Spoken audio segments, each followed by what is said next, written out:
And welcome back, everyone. Welcome back to another week, another edition of the Code for Giants Cup number 9. I'm, of course, Josiah VIP, and with me, I'm joined by the amazing people in the bracket, the people in the chat as well. Bienvenidos. Welcome, everyone. Welcome to your bi-weekly dose of Brazilian-only StarCraft. Some Brazilian on Brazilian action. Let's go. Spawning in the top left-hand corner of Golden Aura, we have the Brazilian Protoss player, the red Protoss, representing Team Hellfire. It is Sephiroth.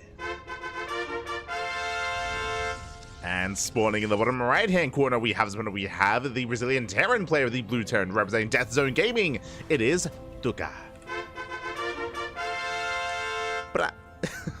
Let's go.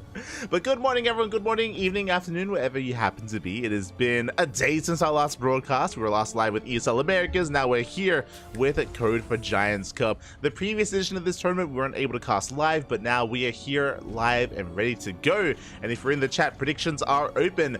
And best of luck in the chat with those predictions, because some of these players I'm familiar with, some of these I'm casting for the first time. Oh boy, as we are opening up with a bit of a cheeky 2-Rax. 2-Rax Reaper, hidden 2-Rax Reaper here by our Terran player. Meanwhile, Sephiroth was an animal last time. Sephiroth, he's an ex-Brazilian caster, for those that are unaware. Did of course spend a long time casting many years in the past. Nowadays, a little bit less so, is now focusing on other endeavors, but is still part of the community, is still here to compete, to play, and to flex his skill. Last time he went up against Inexorable, a heavy favorite, but this time up against a bit of a newer face, a bit of a newer comer, so it's hard to call, I want to give the edge to Sephiroth, but oh my god, that is not 2-Rax Reaper. Wait, what is going on? What is happening, Pat? Oh no. As the probe is locked in, is forced to recall back home, and the scout is denied. Did see the first Rax, but the second Rax is now done. We're getting into Marauder production, and this could be the beginnings of one base all in. Oh boy. Oh boy. I'm here. I am ready. As yeah, again, predictions should be closing up in the chat. Best of luck. Boys are being pulled. Let's go. Send it, Pappy. Send it. The boys are being pulled. Marauders are going to be rallying across the map. It's not going to be that many units to work with. 1 Marauder, 2 Marines. Meanwhile, Sephiroth is scouting towards the left-hand side. He's trying to get a read on what's going on. We have a safety zealot back at home. Stalker's on the way, but you know what I see? No shield battery. No. Oh, there we go. Shield battery now being thrown down. No, he thinks better. He thinks better of it. No shield battery. No overcharge. And can we pull this off? Can 1 Marauder, 2 Marines, SCVs in a dream break the main base of the Protoss? Shield battery now on the way, but that is a late shield battery. Probe scout coming in. Duka pushing forward. Bunker on the low ground. Interesting choice as we're still rallying. Oh, the probe is going to be hunted down. We can focus on our push. Duka pulling away. Coming back home. I mean, he does see the lack of natural, true, so the lack of expansion is telling Duka that, hold up, my opponent is also playing 1 base, and that's a big reaction. We have 3 pylons, we have 2 shield batteries, we have a double gateway as well. Big reaction out of Sephiroth, and I actually like this call. A lot of respect here to Duka. Again, he recognizes, hold up, if my opponent is not expanding, then there's nothing for me to really do here. Let's salvage the bunker, let's race back home, and let's get into a longer game instead. CC is on the way on the high ground, bunker is on the way as well, and now the turns have tabled. Suddenly, this defense from Sephiroth should turn into an offense. Twilight Council is on the way, still no expansion from Sephiroth. He's going to be doubling down, he's going to be committing, and back at home, Duka, what do we have to defend? A decent Marauder count. Unfortunately, Marauder is going to be a little bit exposed. Concussive Shell is done. Stim is already being researched as we speak. And yeah, I kind of like Duka's position. Our Terran player. Not looking too bad. Not looking too bad. Catching up. Only Brazilians? Yeah, only Brazilians.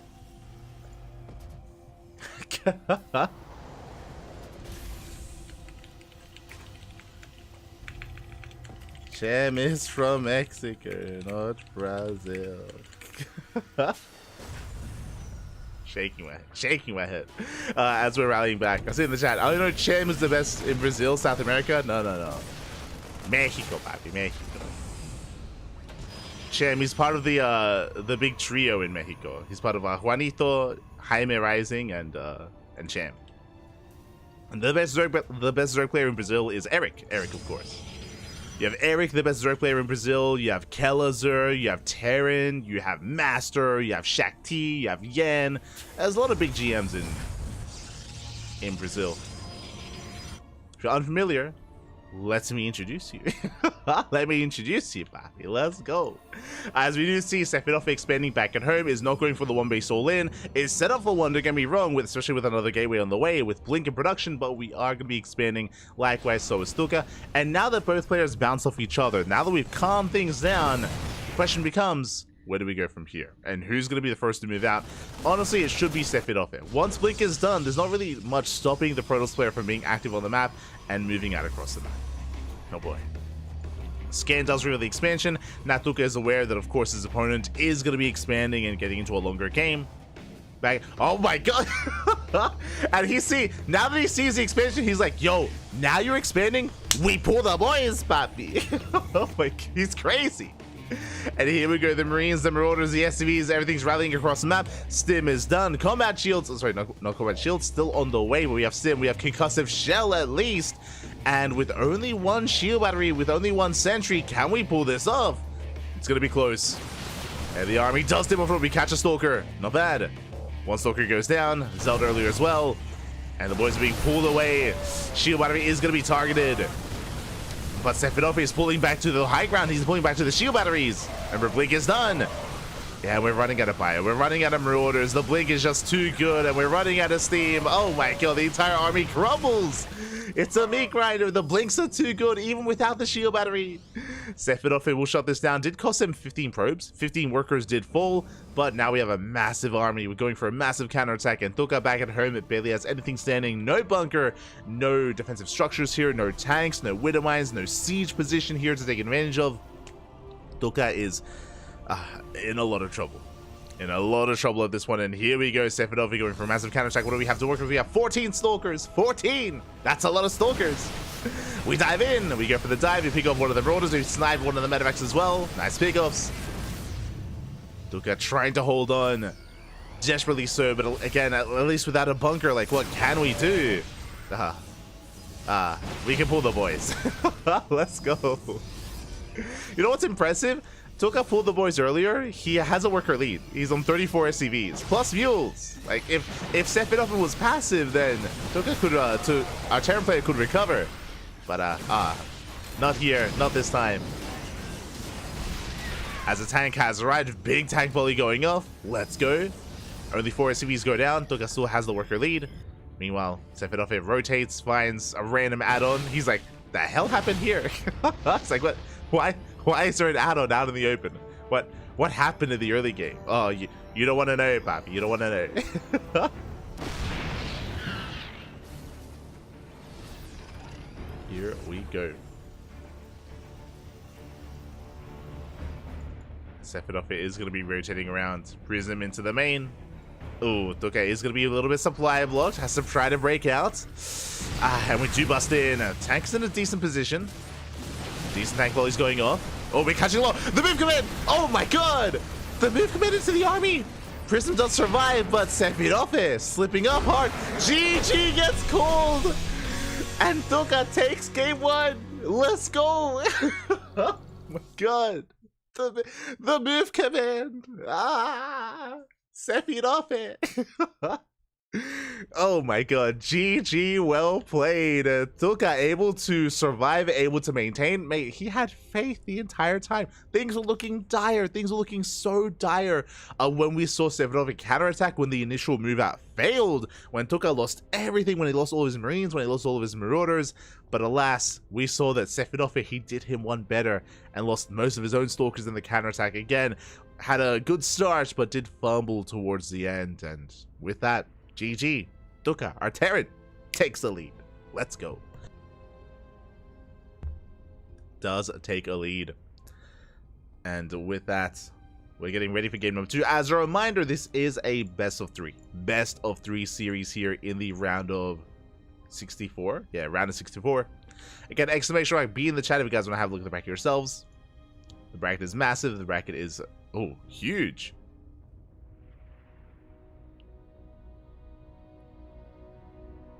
Round of 62 even. Sorry, 32. What I meant to say. 125? Oh, so many players. Just catching up in the chat. Catching up. Eric rings the bell. Papi. Eric, he's one of the CranKy Ducklings. He's one of our boys, Papi. He's one of our boys.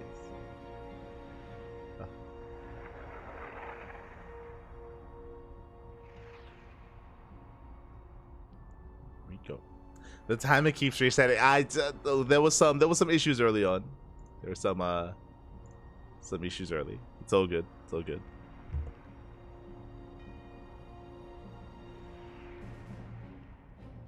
Did have a bit of a slower start to the game. To the tournament, I mean. There were some delays, but it's all good. Everything is up and running. Everything is going.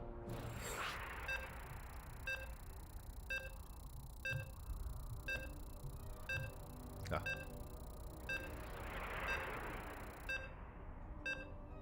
I'll set it off here. He's upset about the cheese. I say upset. He's being cheerful about it. And here we go. We're jumping into game number 2. We're going to be loading into Site Delta. Let's go.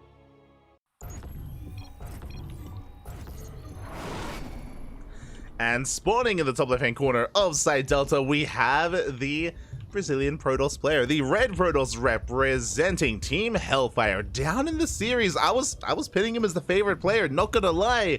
But down in the series, can he bounce back? Can he force the ace match? It is Sefirope. And spawning in the bottom right-hand corner, we have his opponent. We have the Brazilian Terran player, the blue Terran representing Death Zone Gaming. It is Duca. Leading the series 1-0. Already crazy here. And again, it was a wild game. Remember, it started with a 1-base all-in, into a 2-base all-in, into a 2-base defense against the opponent's 2-base. It was crazy. It was nonsense. It was a lot of chaos going on in that first game. Game 2 has a lot to live up to. For the time being, Rax is in the main, but the first Rax was also in the main base in game 1 as well. So keep an eye on both players. Clearly, both players are willing to, play a little bit dirty as well and get into the thick of it. We saw something similar last week when we casted Sefirope versus Inexorable. Sefirope was hyper cheesy and hyper aggressive. Didn't quite work against Inexorable, but we'll see if he whips out here against Luca. We shall see. The old comando de movimiento. Brutal. True. Oh my god.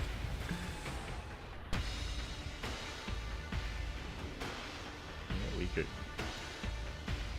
See Pashka in the chat, $45 prize pool. I believe something of the sort. I believe. 45 USD, which is 250. Oh god, what is the Brazilian currency?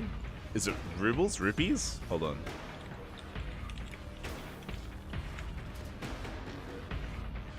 Reals, that's it. Rupees, what? Are we in Zelda? Yeah, 250 Brazilian reals, man. Let's go. Which is pretty good, Brazil. Oh my god. I didn't realize that that zealot sword, it's like spiky or something, right? Oh my god. I didn't even notice. Jesus. That's pretty good. Behind this, Gate Expand. Sorry, Gate Cyber Expand here. Standard Opener out of Sefirope this time. Likewise, we have Tuca going for a more economic Rax Expand as well, off of a single Gas Geyser, followed by a second Rax. This looks like a 3 Rax build. Okay. Fast eBay here from Tuca going into Fast +1. As the eBay is thrown down behind the main base. And we should be seeing a 3rd Rax. Should be. Keep an eye on Tuca. As there we go, we have the Tech Lab on the way. Should be working towards +1. And there it is. There's the 3rd Rax. So 3 Rax here from Tuca. This can hit very hard. This is going to be a stim timing from the Terran player. And it's going to be all about whether or not Sefirope can scout what's going on and slow it down. Now he's going for a Twilight Council opener, already a good start for Sephiroth. Is going into Blink, throwing down additional gateways. So far it's going to be 2-gate Blink from Sephiroth. Ideally we want a 3rd gateway just to be safe, and we need to get a read on what's going on. We need to scout across the map, whether it's with a hallucination scout, whether it's with an adept or even an observer, but moving out and getting a read is so important here when it comes to slowing down the push, being active with those Blink Stalkers and trying to force out stims early on. See if Sephiroth can pull it off. For the time being, you know, we see our Terran player just embracing all these upgrades, massing up more Marines, settling into his own 2 basic economies. Safety turrets are a little bit overly safe, I would say, but okay. Just being safe and secure against Sephiroth. Meanwhile, ooh, I was expecting a 3-gate Blink opener. That's 4 gateways. 4-gate Blink. Suddenly, this defensive build is turning into an offensive one. Sephiroth is going to be in the face of his opponent, and honestly, I do think that this will favor Sephiroth.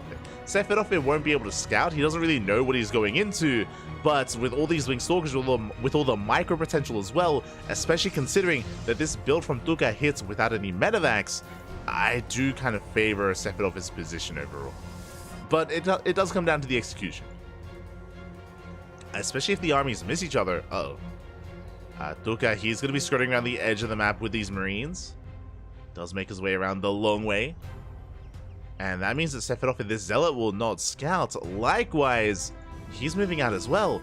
And there's a chance if Sephiroth moves out through the center, and if the Terran army comes in from the right-hand side, then we could end up in a weird base trade. Of course, Sephiroth can always recall. He can recall back home.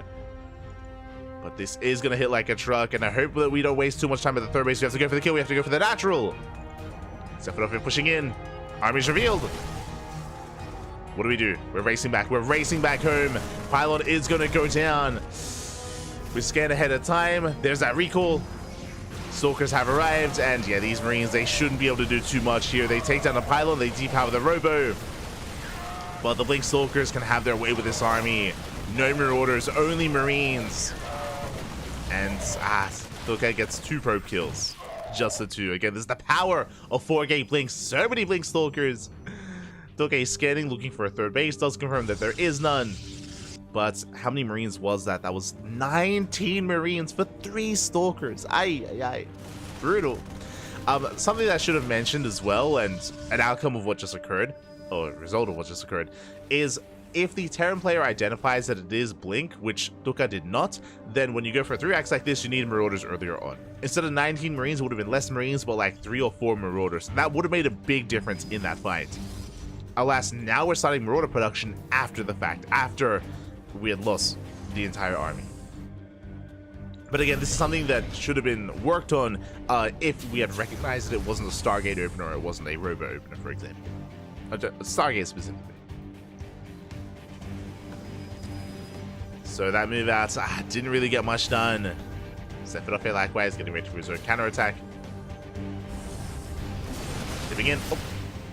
Force back. This time has to respect the Marauders. Medevacs are on the way. As Duca moves out, the Prism is moving in. It does hit the main. Do have some slow lots. They're not quite fast yet. No charge to speak of.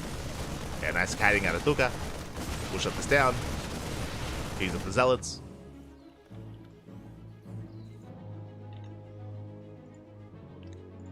Does it clean them up. And here we go, we're getting ready for the second wave. Now, this wave is going to hit a little bit harder. Do we have any Colossus back at home? We're going to have 1. We're going to have 1 Colossus. We have a shield battery on the way with an overcharge at both locations.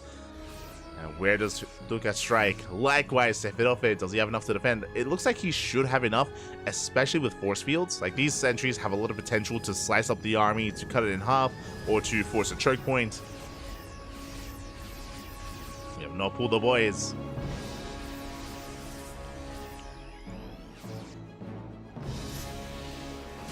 Here we go. We are going to be stepping in. We get the Colossus. Oh my god, the force field delayed.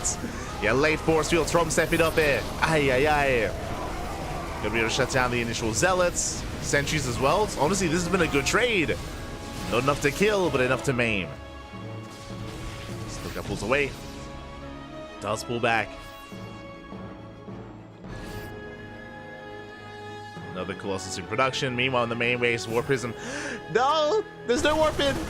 No warp in the prison does go down. Nice pick up here from the Terran player.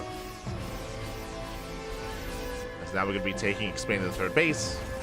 And Toka's looking strong. He's looking good.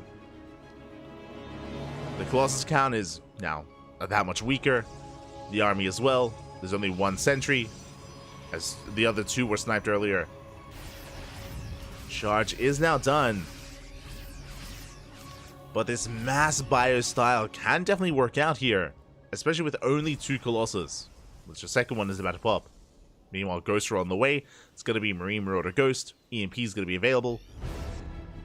There we go.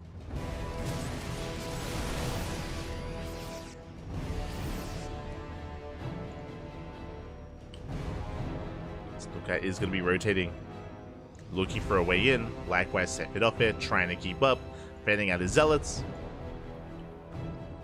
We do have those 2 shield batteries and the overcharge. Don't underestimate it. And we kite back, we pick off the zealots. Zealots are going down. Nice EMP. There's the overcharge. We have to respect it. Tank does siege. Another ghost has arrived. We have another EMP. We're waiting at the overcharge. He's running out in a couple of seconds. Duka rotating towards the left. Set it up and taking another base. But the Terran player wedges himself in between the natural and the third.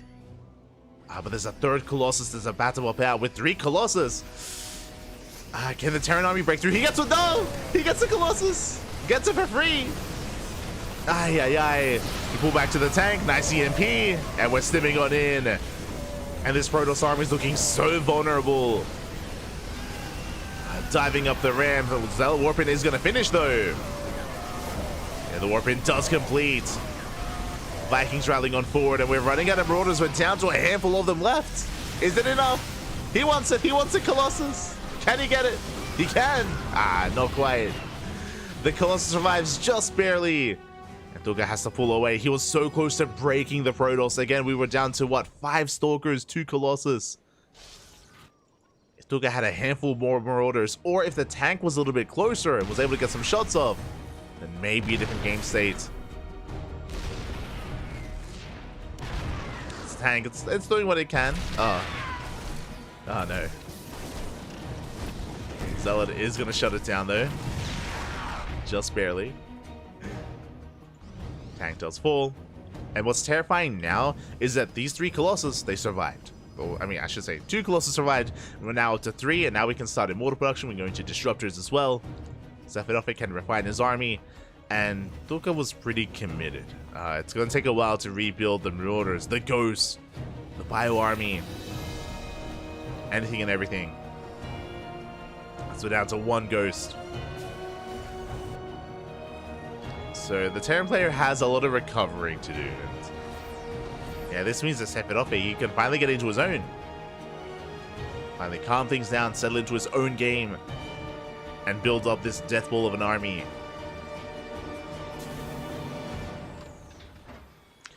Now, Duka is investing into Vikings. Vikings will help against the Colossus, definitely. Will help out. So the run by gets scouted. He's going to be shut down.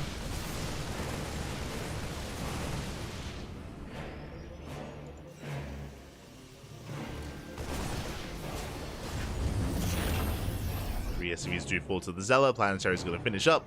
Can protect itself. And we're getting ready for that next wave. But again, this time we have Disruptors. They're coming. The balls. The balls are on the way for Sephiroth. Ay, ay, ay. Got Immortals help out. We deny and cancel the 5th. Base is denied.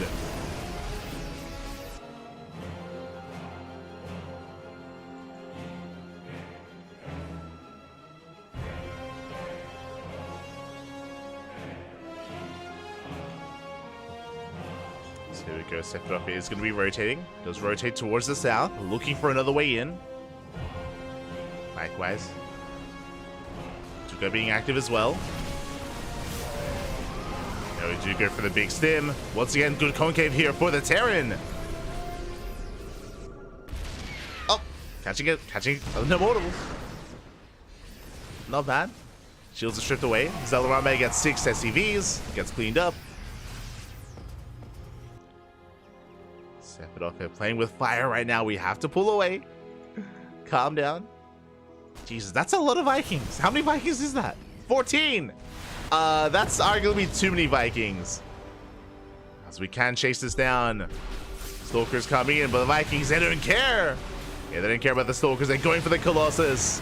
They're going to get one. They're going to get two. They're going to get all three. And the Vikings going to have to land. They can land behind the army. Never's going off. Takes down a Marauder. Lay the Vikings, Pappy. Let's go. Vikings will land. We collapse on top of the Disruptors. And with this around, Tokai is going to shut down this army. Yeah, the Novas, they do not connect. They're not good enough. Zealots coming from right hand side. The EMP connects. The EMP. We shut the Zealots down, and Tokai snowballing out of control. He breaks through the 5th base. And we're looking to claim this series at 2-0 here. I was favoring Sephiroth earlier. And even game 1 was very shaky. It was very back and forth. But here in game 2, Tokai, he reached his final form. He's breaking on through. He depowers the Robo as well. And Sephiroth, he's up against the wall. Gonna try and collapse in with Mass Zealots. Gets a tank. Without an EMP, these Zealots, they do trade quite well. But GG gets called. There's just not enough Protoss, and Tokai will take the series 2-0, advancing on to the round of 16. GG.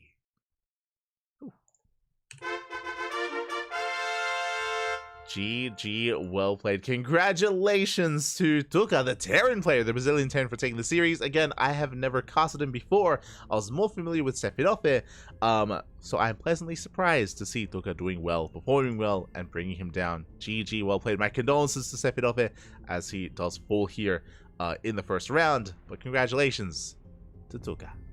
Congratulations. Ooh, with that, we have some catching up to do. We do have some catching up to do, and no, we missed one of the we missed a series that I was looking at, but it's all good. It's all good. We do have some catching up. Let us switch on over and have a look at the bracket. Here we go. From the top again, we have a full round of 32. We have Shakti. Shakti got a walkover.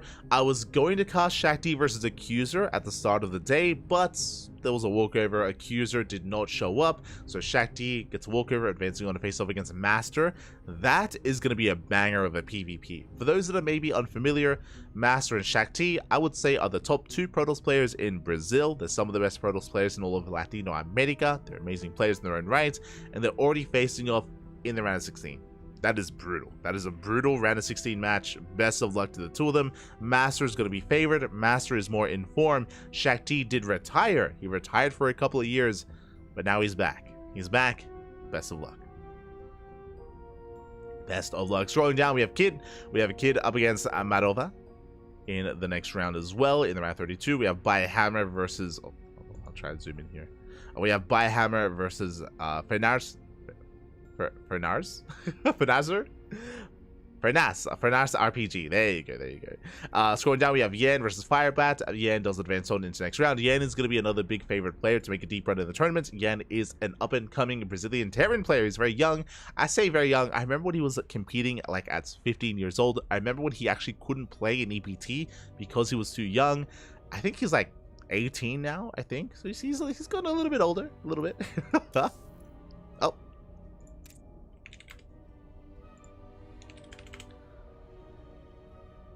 Has gotten a little bit older here as we're jumping into our next series. Oh, one moment. I need to see how this ends. I do need to see how this ends. Oh my god! As we're jumping in mid-series.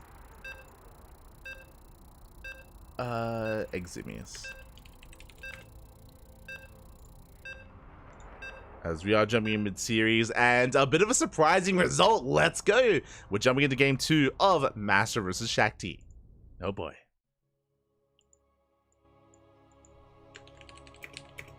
We're jumping into game 2, and again, if you're an old school viewer of the CranKy Ducklings, you would recognize Shakti, but we are jumping in mid-series, and he is up. He's up in the series. Let's go. It's crazy. And spawning in the top left-hand corner of Oceanborn, we have the Brazilian Protoss player representing Eximius Gaming, the retiree, He was the best Protoss in Brazil for many, many years. Then he stepped away from the game. He retired for a couple of years, but now he is back and he's leading the series. It is CranKy.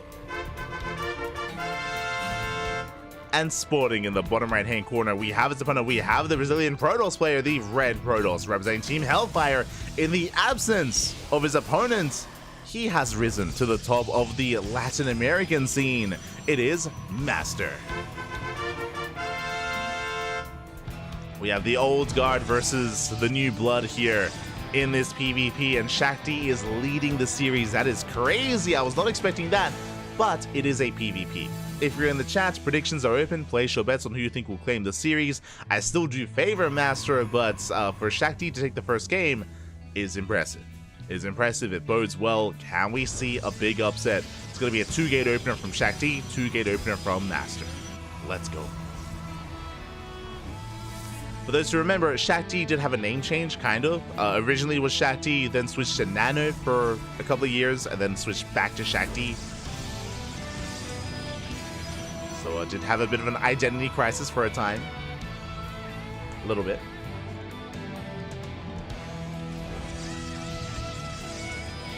But Finantok asking in the chat, do you know if they accept donations to increase the prize pool?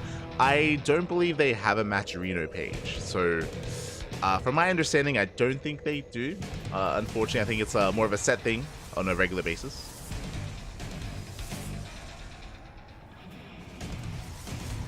More of a set amount. But I believe that's also because they do have a title sponsor. Code for Giants is a sponsor.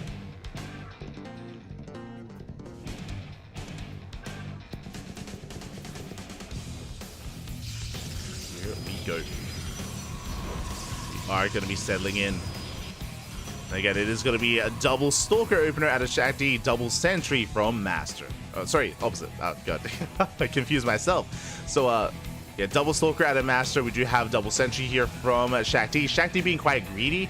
Again, because CranKy only opened up with a single unit with a single Sentry, he affords a much faster expansion. So, very greedy build here by CranKy. Master going for something a little bit more secure. This does mean that Master does have the unit lead, does have a lot of DPS available, has 2 Stalkers, has a 3rd and 4th Stalker on the way. The expansion is delayed, but Master has a much larger army, a much stronger force. Let's go. As the Stalkers have arrived, they're going to try and punish up the low ground. CranKy forcing Master back. Let's force him back. More Stalkers on the way. Expansion on the low ground.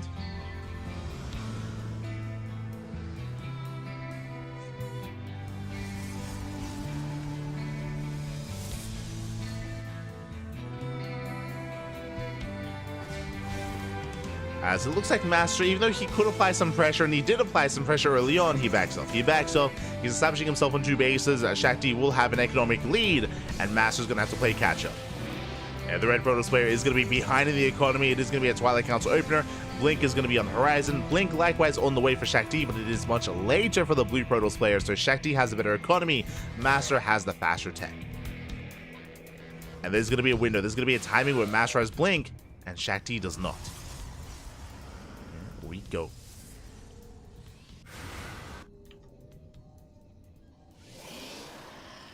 So we are moving out across the map.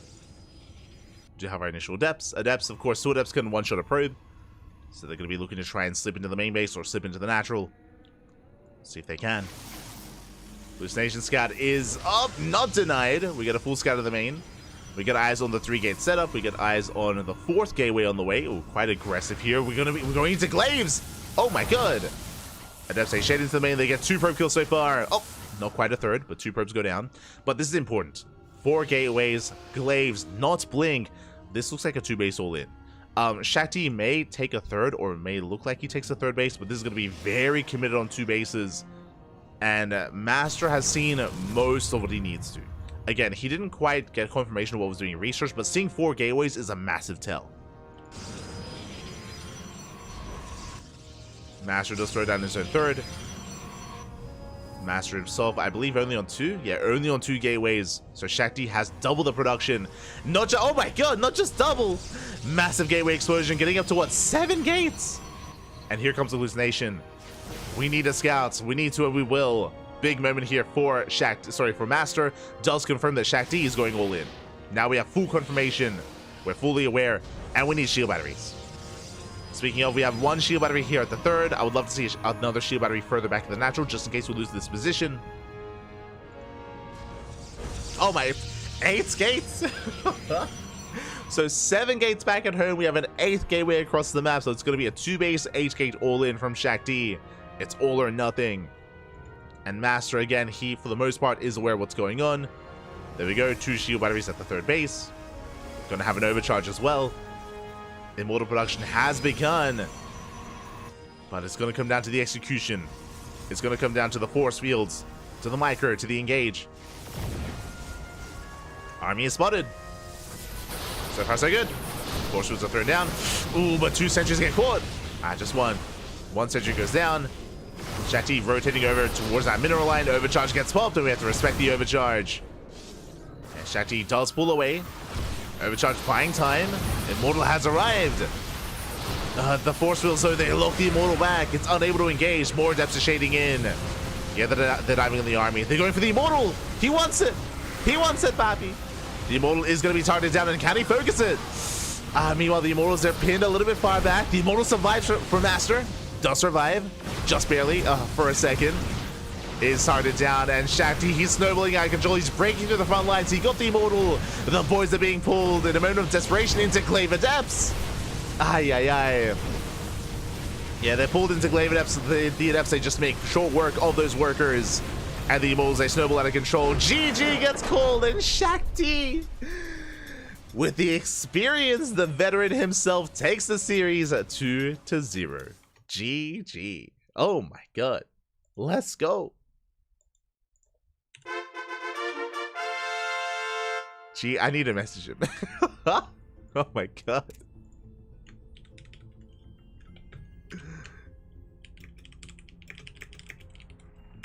I was like, you still got it, Pappy. Ay, ay, ay. GG. GG, well played.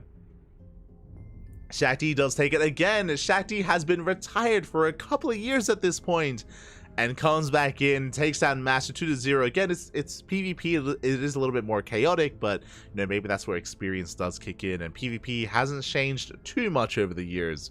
Regardless, congratulations, well played. Shakti will advance on into the next round. Does advance on. And now that Master is out of the tournament, I'll be honest, looking at the bracket, Master was the favorite player. Master was the #1 to beat, especially because Eric isn't here. Eric isn't here. Inexorable isn't here either. You know, the best Terran and the best Zerg player, they're not here in Brazil. They're not here in this bracket. Master was the one to take it home. And now that Master has been eliminated, now that Master has fallen, suddenly, Shakti, is he the favorite player now? Do I favor Shakti over Yan? Do I favor him over Kamikaze or over Don Milon? Like, I don't know. Over Allison? Hard to say. Hard to say, Papi. Hard to say. GG. GG, well played. Big win, big result here from Shakti. I was hoping for an ace match, but alas, we're not quite going to be able to get it. And, yeah, we'll see where we'll see where this takes us, and this really does shake up the bracket quite a lot. It's shaken, Papi. Shaken. Not stirred. As we switch our scenes over and try to catch up on the bracket, we do have, okay, from the top, the round of 32 has concluded. Round of 32 has concluded. We have Marova up against Fednas in the round 16. We have Yen versus Lezada. Oh, I might be able to catch that series, actually.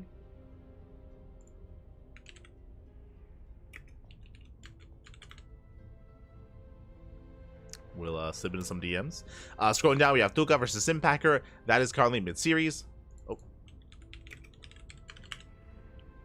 That is currently mid-series. I believe Cosmos is covering Tuka versus Simpacker. I'll try to catch them down the line. Likewise, we have, scrolling down, Kamikaze versus Allison. We have Sav versus Mantequina. Mantequina, that's it. Is that butter? Shaking my head. Manteca, even. Scrolling down, we have Sleepy versus Mapper. We have Taragiba versus Method as well. Oh boy. And let's set things up. Let us get things ready here for our next series.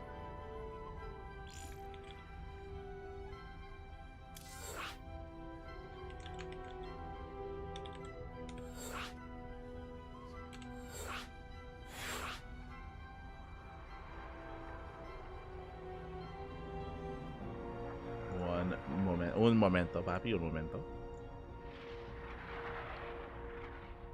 Beautiful. But yeah, Cosmos is covering Tuca versus Simpacker. We'll be jumping into Yan versus Lezinda. Is that the legend? I'm unfamiliar with the Brazilian language. Let's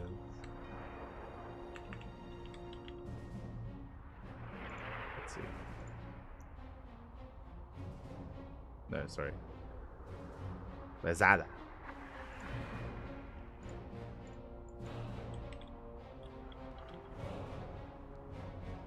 That doesn't mean it. I don't know. I don't know, papi. I don't know.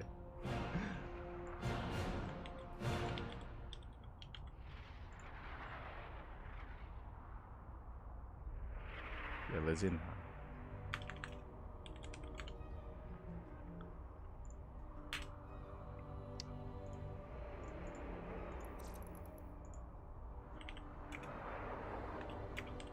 Alright, we are getting ready. We are going to be getting ready here for the next series, for the next round, and predictions will soon be open. They will soon be open in the chats for who you think will advance on. Again, Yen is going to be the favorite player, but I'm unfamiliar with Lezinha. I'm unfamiliar, so we'll see. See how this does turn out.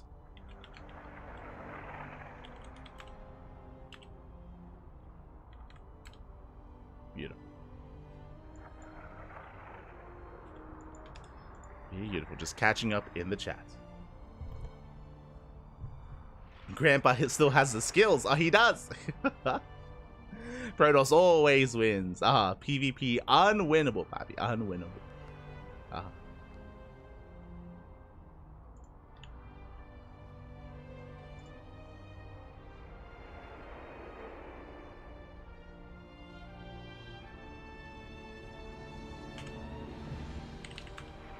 Never mind.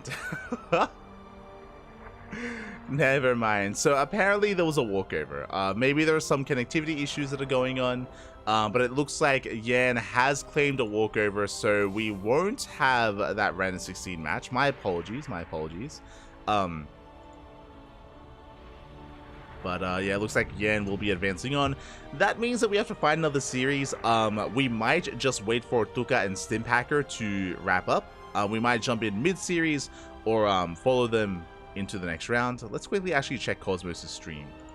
What's going on with Olmec Cosmos? Cosme? Okay, they're in game 1. They're in game 1. Okay. We'll jump into game 2. Jump into game 2.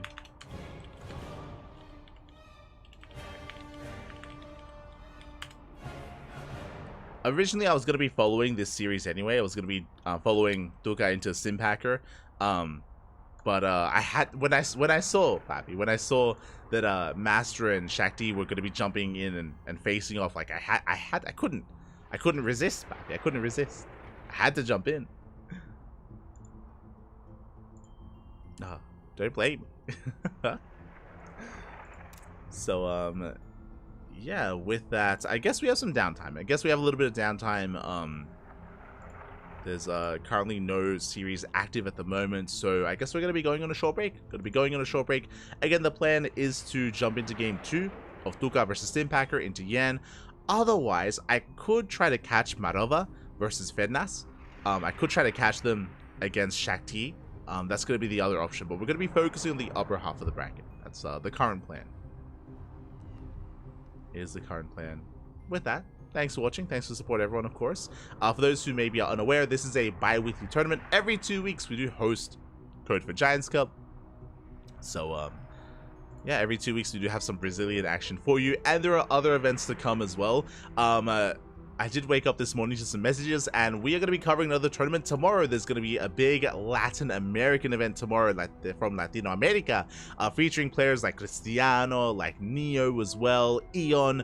They're all going to be facing off in a big tournament tomorrow, and we are going to be the official English casters. We'll be jumping in as the official casters.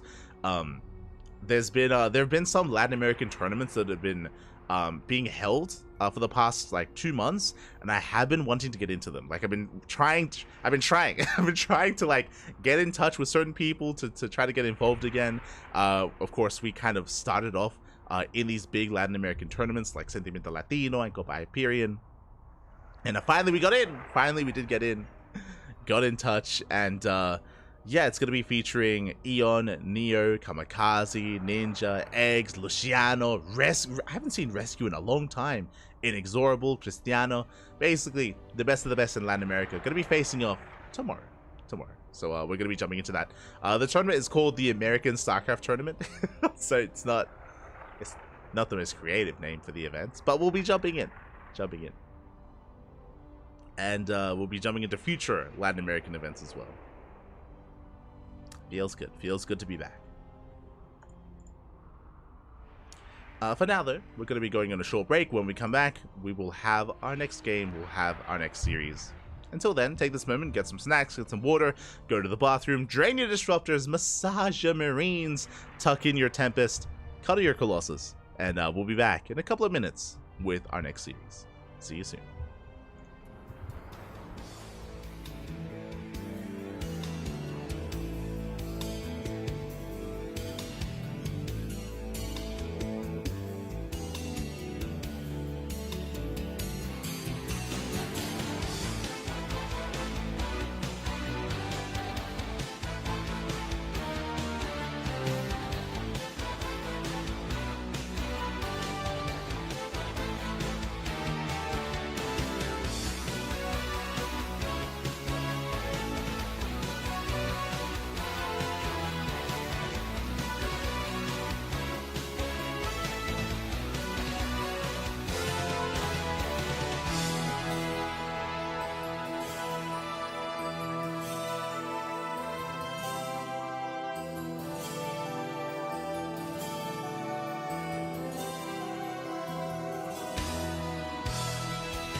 And welcome back, everyone. Welcome back. Hope you enjoyed that lovely brutal OSC as we have returned with our third series of the night. We're here in the round of 16 and we're jumping in mid-series. Game 1 just concluded between these two. It ended in a base trade. It ended in a nail-biter of a TVT.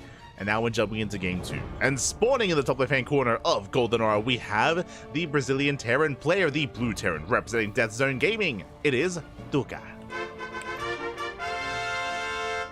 And spawning in the bottom right-hand corner, going for a proxy 2-Rex. Oh my god, we have the Brazilian Terran player, the Red Terran, representing Eximius Gaming. It is Stim Packer. And if you're in the chat, predictions are open. Place your bets on who you think will take the series. Stim Packer, he is close. He's one game away. But again, that last game, even though we didn't get to cast it, it was very close. It was a very close game between Duca and Stim Packer. It ended, as I mentioned, in a base trade. Oh boy, but this time we kick things off with a bang. With the 2-Rex. Let's go. The 2-Rex is here. The 2-Rex is upon us. Behind this, gas is being taken. This should be 2-Rex Reaper from the side of Stim Packer. And Duca, does he go for an economic opener? It looks like he is. Uh-oh. So Duca, he's not going for second gas. He's not going for the gas gadget. What does that mean? That means he's going for a CC on the low ground or the high ground. Regardless, he's going for a command center. He's not going for the factory. Without that factory, we're going to have that much less to defend. And reactor first. Oh boy. It's going to be reactor first here from Duca. The CC is going to be on the low ground. The first Reaper has since, or it will soon arrive. SCV Scout will confirm. SCV ready. And it's going to be a good feeling here for Stim Packer, as Reapers are going to be amassing. Reapers on the way. Because of this reactor, we are going to be making 2 Reapers at a time, but there is 0 units. 0 units to defend here for Duca. SCVs are going to be under fire. They're going to be heavily under threat here, as Reapers are diving in. Duca, meanwhile, did not go for an SCV scout. No SCV scout. Ay, ay, ay.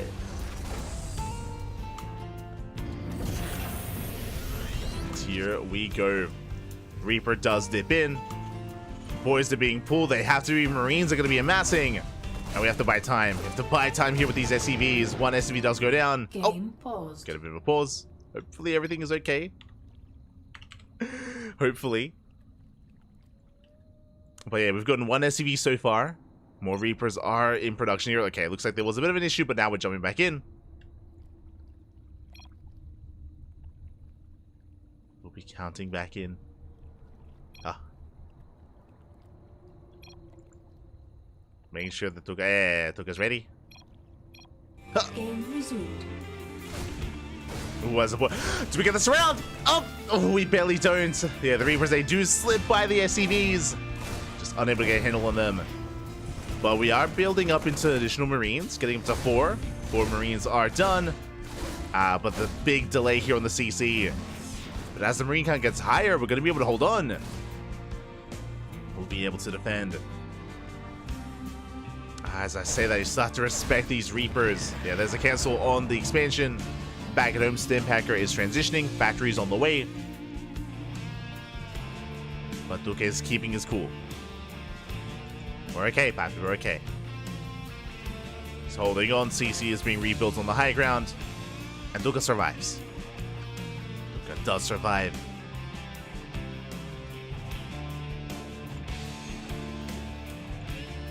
More Reapers on the way, let's go. If Duca did move out onto the map, then he will be just picked apart by this army. Likewise, if Stim Packer went up the ramp, it's not going to work out too well for him either. Yeah, Rax coming in. Duca supply blocked! No, it's not the time! Supply block is real. Ooh, pick up a Marine. 1 Marine goes down. Getting a 2nd Marine as well. 2 Marine kills. Depot's under fire. Back at home, CC on location. We get a kill on that depot. And we're going for another. And 2nd depot under fire. Oh. These are big losses. And again, these are only vanilla Marines. They're vanilla. Tank has arrived. Now with the arrival of the tank, we will defend. We'll be able to shut this down. But it's all about delaying the expansion. At this point, it's all about just keeping Duca contained to 1 base. While back at home, Stimpacker embraces his own second expansion. Tank volley goes off. Big tank shot on the Reapers. You'll see the racks being so annoying, landing on location. Delaying for as long as we can. It's moving out. Oh! Oh my god.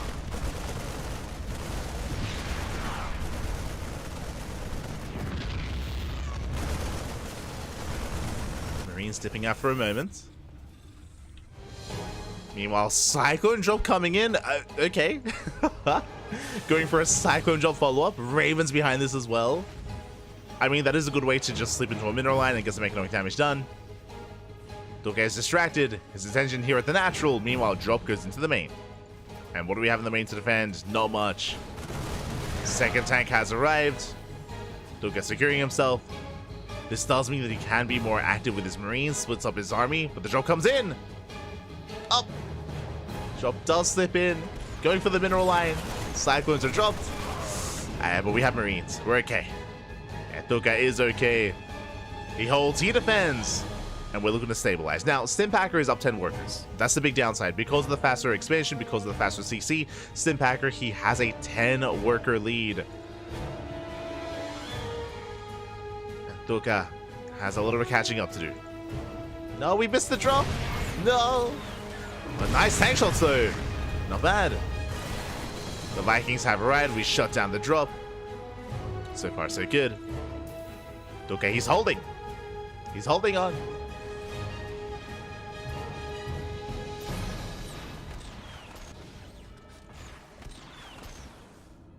Likewise, the Vikings being forced back. Ooh, this move up in Marines, yeah, it's not going to work out well here. Without Stim, the Marines, they cannot hold their own. They need the tanks to support them. The Viking, the Viking landing. Let's go. The lands, the lifts as well. Oh my, we just pulled our boys. We send it. Okay, I mean, that's the way to do it. So Ducklings does have the tank lead. That is 4 tanks with the main army. Back at home, what do we have? We have 2 tanks to defend, but we have Ravens and Disables. Stimpacker, he has the tools that he needs. He can disable, scans ahead of time, does confirm the army. Tanks are moving out. And Stimpacker even taking a 3rd CC.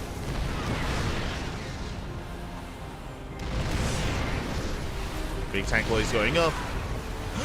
We get a... Oh, was that a Raven? We get a Raven. Okay, Ducklings snipes a Raven. Not bad. He does have the air control. Vikings are on patrol. Tanks edging closer, getting within range of the 3rd CC. But the problem is that denying this 3rd base doesn't matter. Remember, we're like the Stimpacker is still ahead in workers here at the natural. The 3rd base is buying time. That's all Stimpacker needs. It's buying time for more reinforcements.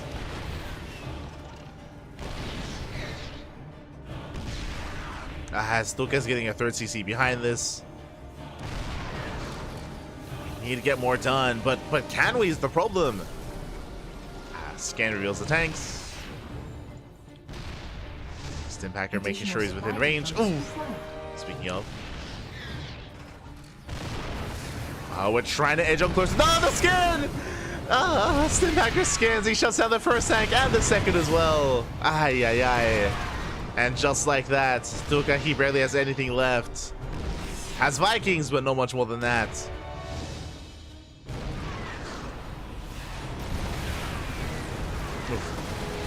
Putting out Vikings, yeah, the Marines add a little support. Reinforcements are on the way. And we pull the boys. At this point, we don't even care. We collapse on the main army. We disable one of the tanks. And we can chase Ducklings down. He's down to half the army supply. And almost half the worker count as well. Does race back. 3rd CC now being landed on location. Ambitious 3rd base. I'm loving it here by Ducklings. Punishes the chasing Vikings.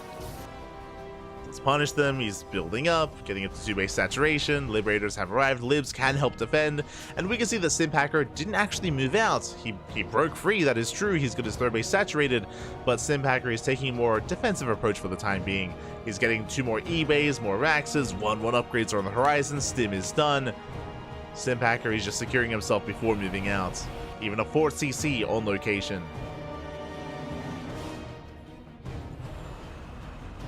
So Stimpacker being safe.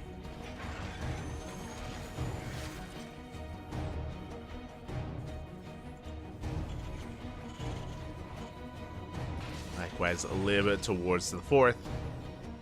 Gets eyes on the fourth base location at least. Making his way into the mineral line. Stimpacker, no reaction, so we're going to get some SCVs. 3 SCVs, not bad. So, 3 workers go down, but 4 workers go down. But Liberators have to get the hell out of here.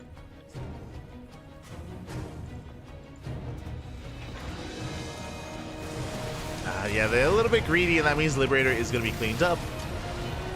Gets a 5th SCV. Duka moving out. Again, he's so brazen. I appreciate it, but oh boy.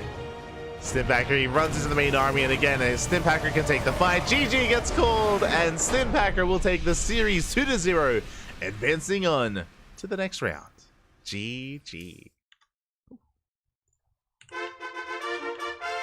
GG, well played. Stimpacker will claim the series here. But a shout out to Duka for making it this far in the tournament, for making it through Sephiroth, for even having a close game 1 as well. GG, well played. GG, well played. And Stimpacker will make it to the next round, where he has his next opponent ready and waiting. Exclamation mark and B in the chat if you guys want to have a look at the back yourselves. Stimpacker, he has another Terran opponent. An opponent that we were supposed to be casting earlier, if you recall, is going to be a TBT between Stimpacker and Yan. Oh boy. Yeah, the bracket is progressing quite nicely. Let's scroll on over. There we go. We have Shakti versus Marova in the upper quarterfinals, and we have Yan versus Stimpacker in that center quarterfinals match. Scrolling down, we have Kamikaze. Kamikaze takes on Allison 2-1. Big win for Kamikaze. That was a hard one to call. At the bottom of the bracket, we have Sleepy versus Tadagiba as well. Sleepy, aka Dormilon. Dormilon. So yeah, we have our quarterfinals, for the most part, all underway. For the most part.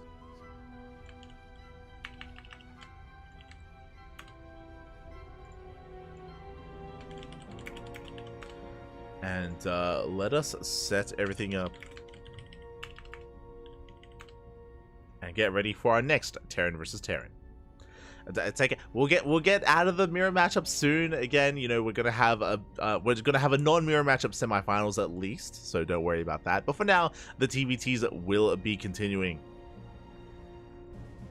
as we follow Stimpacker into Yan. That is the plan. Should be a solid series. Catching up with the chat. Shout out to Tater Tutor in the chat as well. Bienvenidos. Welcome, welcome. Hello, Iron Ringed. I saw Smogeness earlier. Nikachu. Paul as well. Welcome. Ponyo. Good to see you all.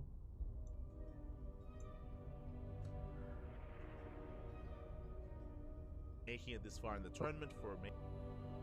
Just checking on the YouTube chat as well. Just checking in. But yeah, with that, I guess we have a little bit of downtime here. I mean, vetoes are underway. Before we jump in. And speaking of, I believe the vetoes have closed. So we're just headed into our next series. I'm excited to see some more Yan. We missed Yan last week. I'm here for him this time.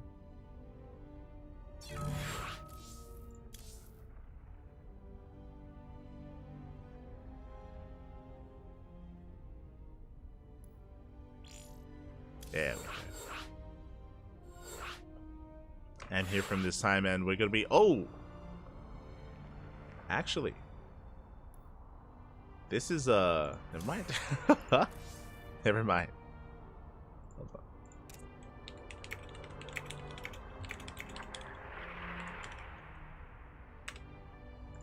on. It looks like Cosmos is going to be covering a different series. It looks like Cosmos is going to be covering Sleepy versus Tadagiba, I think. No, wait. Oh, no. He's covering Sav. Sav versus Manteca. Oh, okay. So we just see Cosmos is covering one of the lower matches. I'll be following Stim into Yan.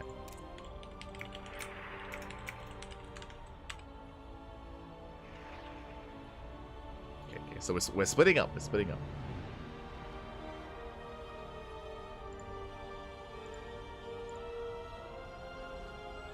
But I guess as we split up, we're going to be going on a short break. When we come back, we'll have our next series.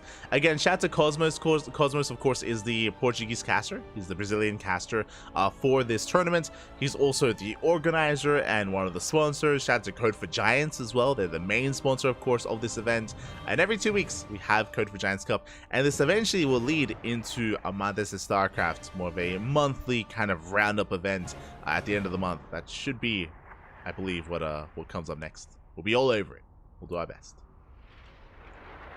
The TVT will continue until morale improves. Oh no. Not like this. Oh, no, we love our TVTs here. I mean, for the most part, we love them. As long as we don't see any like slow siege lines, which rarely occurs nowadays, should be a lot of fun.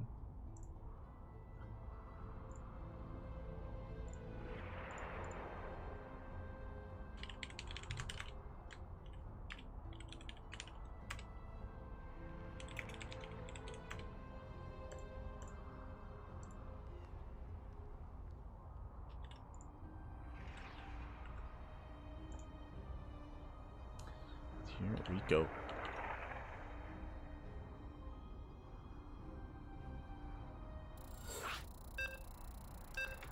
We are jumping in. There we go. We have our vetoes done. We have our lobby made. And we're jumping to game 1 on Alcyone. Let's go. I was going to cut to a break, but we're ready. It's all good. We bought enough time. Ready to jump in. It's all good. But yeah, we have kind of spread out here. Cosmos covering the lower half of the bracket. We will cover the upper half. We're good.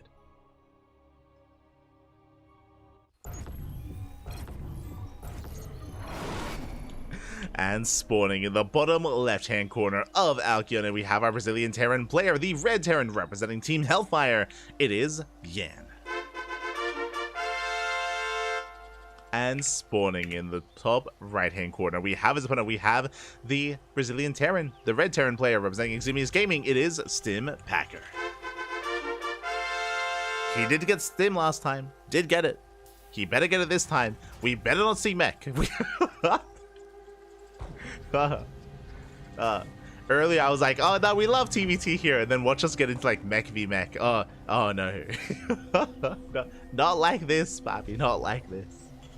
I have faith. That we'll get Stim. We'll play Bio Tank. It's all good. I believe. Cohoopia. As for now, it's going to be double gas opener out of Yan, double gas opener out of Stim as well. Both players are working towards their initial factories. They're going for delayed command centers. We're settling in towards a longer game. I say a longer game. A more tech-heavy start to the game. Interesting, we have Yan going for the SCV scout, and for the time being, Stim Packer is avoiding any worker scouts entirely, for the time being. So Yan just being a little bit safer. When it comes to the favorite player and the more renowned player in this series, Yan, I would say, is one of the best Terrans in Brazil. Obviously, you have players like Kalizer as number 1. I would say that Yan is comparable to Inexorable. Yan is more experienced, but did take some time off. Did kind of step away from the game for a while. Great to see him back. Yan is a very young player, a young up-and-comer. Did improve very quickly back in the day, but took some time off. Now is back, and I'm excited to see what kind of form Yan is in. I'm excited to see.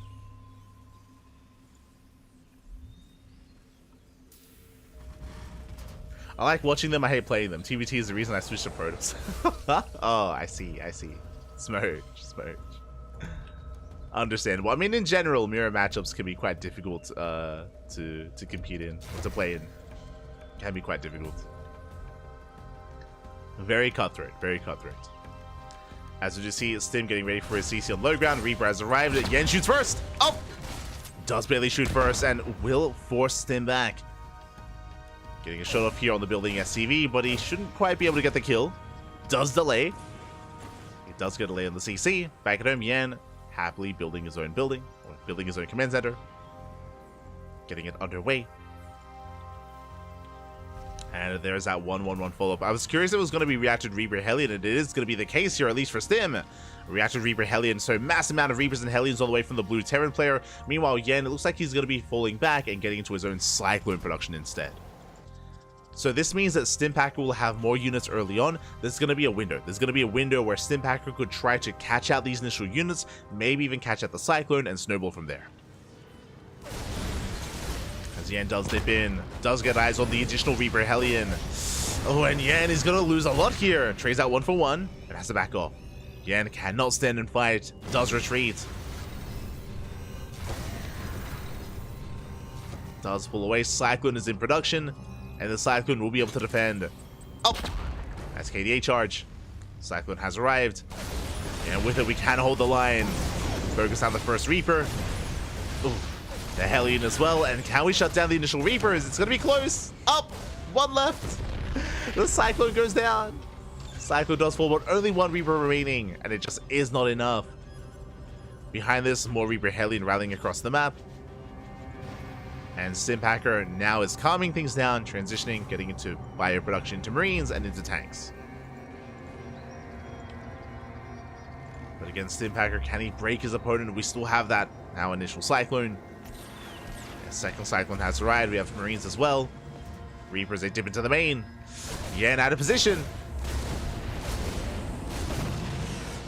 Yeah, no, quite a position. 2 SCVs go down. Not a bad start here for Stimpacker. But does lose another Reaper. And the downside here, even though Stimpacker does take a worker lead, as he even gets potentially another SCV on the low ground. Back into the main. Not bad. Pulling Yen apart. Oh my god, getting another 2. Another 2 SCVs do fall. Can we get a third? Not quite. But that is 4 worker kills in total. Stimpacker does take the worker lead. What I was going to say here is the downside is that we did heavily invest into Reaper Hellion, and that does mean that our tank production was delayed, but we're actually keeping up.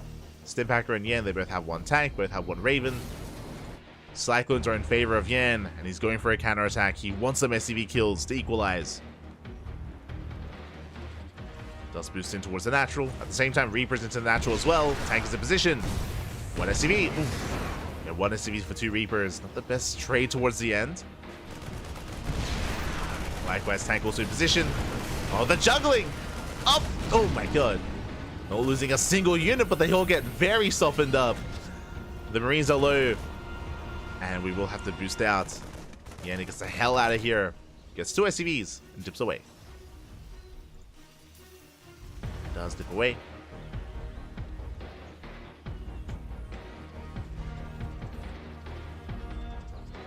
Likewise, 3rd TC in production for both players. It is slightly faster for Yen, but only by a couple of seconds. 3rd base also on the way for Stimpacker. We're calming things down. We're building up. Wait, he's getting stim. Let's go. Stimpacker, he's stimming. And soon so will Yen. Biotank versus Biotank. Do appreciate it.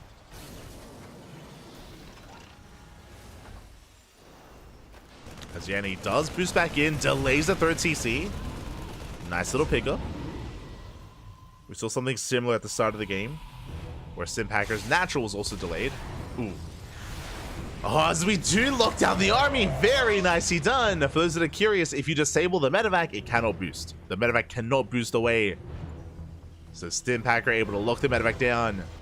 Make sure it did not escape. Cheeky moves.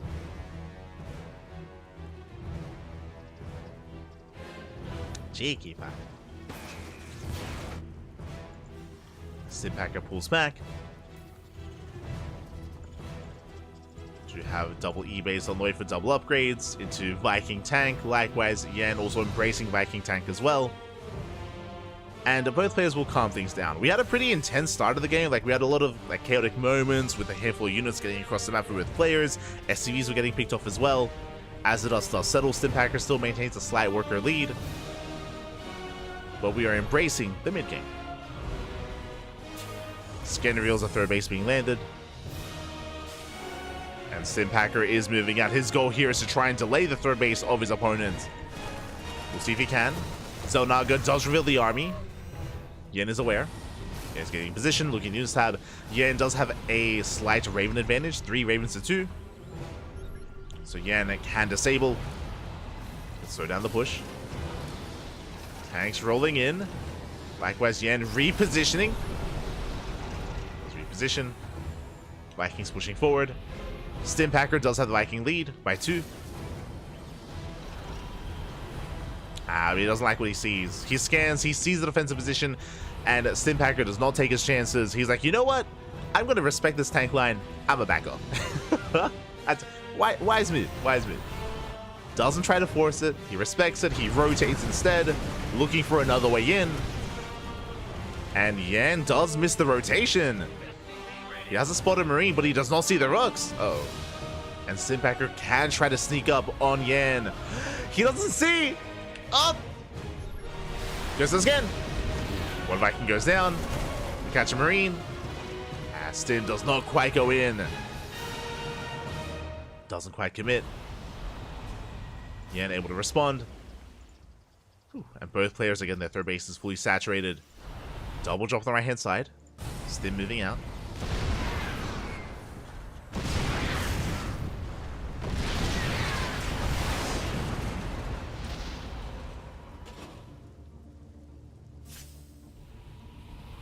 Poking on forward. The tanks, of course, within range of the Gas Geyser. Gas Geyser gets picked off. Vikings now in favor of Yan. Mass disable! We're going in! Oh my god, every tank gets disabled, and with that Yan, he catches out his opponent. And Stimpacker is going to lose everything. Big tank volleys going up. Oh my god. And a massive catch at the same time. Stim does drop into the main. Drops into the main base, gets a handful of SCVs. But this is still not enough damage. We can disable the tanks. We land the Vikings. The Vikings land, and the cleanup is just a little bit too good. Yanni shuts down both armies. Oh no, no, we came back too soon. Come back. Extra damage, extra tank volleys. Okay, Stimpacker getting a little bit more value out of that drop. Just a little bit. But overall, that was a better trade for Yan. You can see the trades here. Yanni killed 7 tanks and 20 Marines. Now, thankfully, Stimpacker at least saved his air army. He saved the Vikings and the Ravens. They were able to escape, but he lost so much more. His tank count was reset, and now Yan has a massive advantage. You may look at the supplies, but the soup does lie. Where the supplies look similar, but it's about the quality of the army. Basically, Stimpacker is relying on purely Marine. Stimpacker has more Marines. Meanwhile, Yan has more tanks.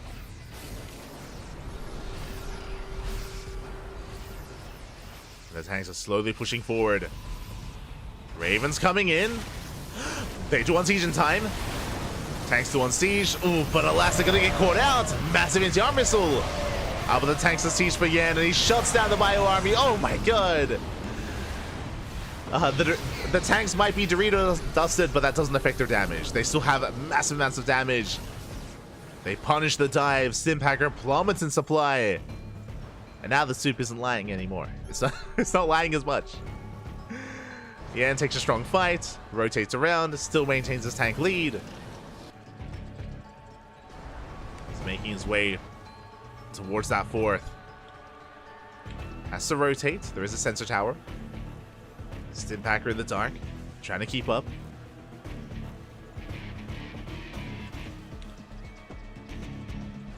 And even though Stimpacker is down in supply, he can still take a fight if he's able to outposition his opponent. But alas, Yan, he's pushing forward.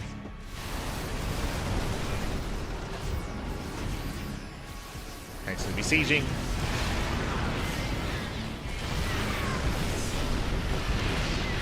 Yan getting within range, shuts down the tanks. Not quite able to get within range of the base though. The tanks are left exposed. Big stim. We get 1, we get 2. Ooh, we barely get 3 tanks. Very nice pickup.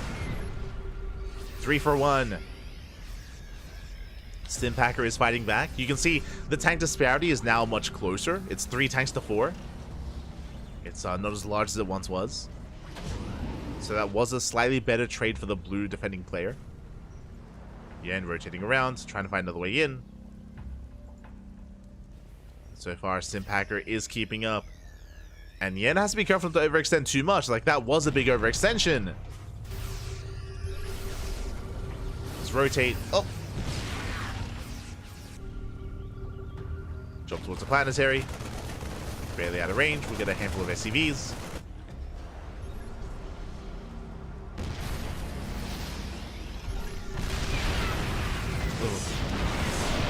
Yeah, so it looks like this tank is not going to go down. Up, there we go. We step in. Pick off the tank. 2-2 is going to finish up in 10 seconds, and Yen is going to have a massive upgrade lead when it comes to the Bio Army. Drop into the natural. 13, 14 SCVs going down. And Yen just pulling Stimpacker apart. Stimming on forward. The upgrades kick in. And the tanks behind this. GG gets called. It's just too much, and Yen will take game number 1. GG. Oh my god. GG, well played. Yen will take a lead here, but it was quite a back and forth. There were good moments for both players. There were moments where Yen was taking some damage, where Stimpacker was popping off, but there was that kind of big crucial moment when Stimpacker was moving outside of the natural, when he was sieged up within range of the gas geysers, and when he got disabled completely. His Vikings were out of position. Again, there is a dance that does occur between the Viking and the Raven, where the role of the Viking is to zone the Ravens away early on. It's to zone them away to make sure that that doesn't happen, to make sure that the Ravens aren't able to get the disables off on the tanks, or if they do, they get lost as a result. You trade them out as a result, as more of a suicide tactic. But alas, the Vikings were out of position, and with that, we saw Yen was able to disable everything, dive on top of the army, likewise drop into the main. Was a little bit lackluster as well, did not do enough, and Yen took a massive lead.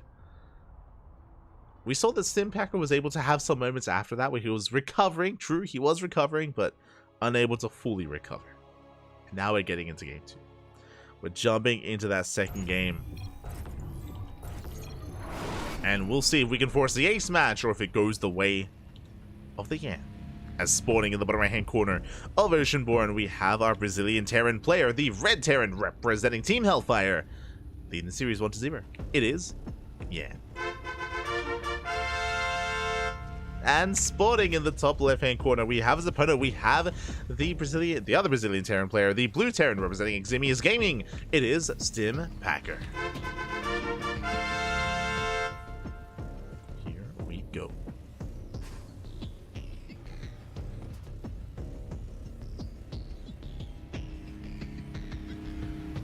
We go as we are going to be settling in. And we'll see if our players have a different approach to the early game. As both players last time did go double gas. We'll see if they do the same, or if they go for something more economic, or even more aggressive. It's possible. It is possible. As a reminder, Stimpacker did open up Reacted Reaper Hellion in the early game of game 1. Once again, double gas for both players. Once again, faster factories. We'll see if Stimpacker embraces the Master Reaper Hellion for a second time, or if he goes for a bit of a different approach.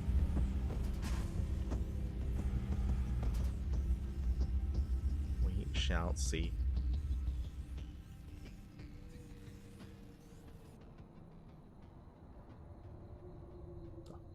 As Yen once again going for the SCV scout, Stimpacker once again avoiding any kind of SCV scout. Not really too concerned with what Yen is up to. Confident that Yen won't cheese him, and I mean, he's not wrong. there is no proxy. Yen confirming that the Rax is on the high ground. Factory's on the way. I mean, Yen is the slightly more favored player, so it makes sense for Yen to just play it out safely. Even if it means he's a little bit less efficient, he's a little bit less economic, safer overall. I say it's all good.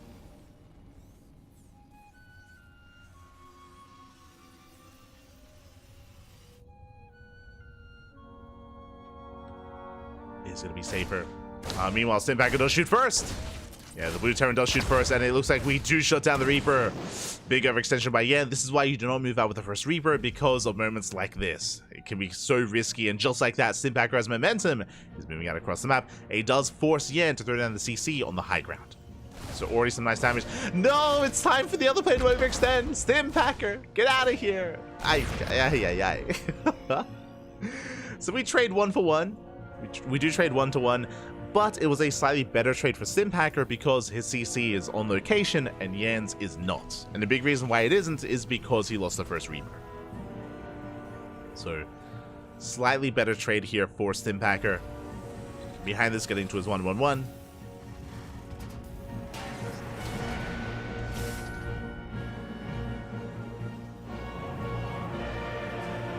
his own 1-1-1 setup.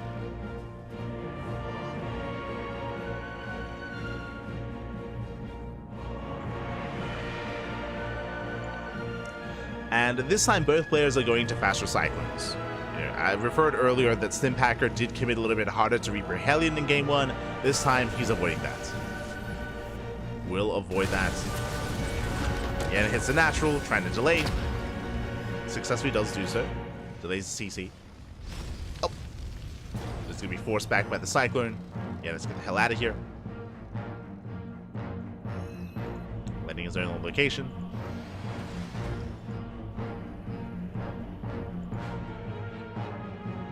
Players will calm things down, getting ready for their own respective Cyclone drops. It's going to be a Cyclone drop at Yan.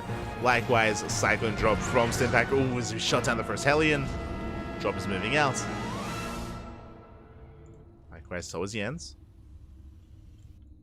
Stimpacker is going to hit a little bit faster, but the Reapers, they slip into the main. Uh-oh. Do we have anything to defend? Okay, we do. We have one Cyclone back at home, but two SCVs go down. We get a third. Get a third SCV, not quite a fourth. We tried to. Oh. Unsuccessfully. Just the 3 SCVs. Meanwhile, Yan going for his own drop as well. Both players are. Boys are being pulled. And the Hellion gets a lot of volleys up. Up. Oh, not quite getting any. Getting only one SCV. There we go, two. Two SCVs go down at the same time. Yan gets across the map, going for the Cyclone. It's going to be shut down. The lock-on. Oh my god, we barely don't lock on. But the medevac is under fire. Medevac taking a lot of hits. Has to boost the hell out of here. But in the aftermath, the end still has the slight economic lead.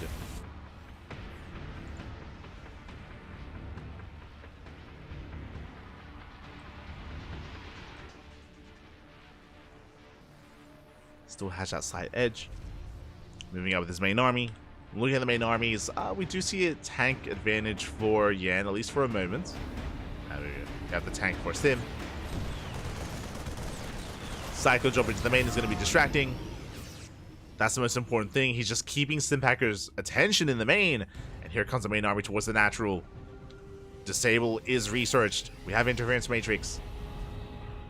Yeah, he wants that natural base. That's a lot of bio, though. Tank till siege. Tank will be going up.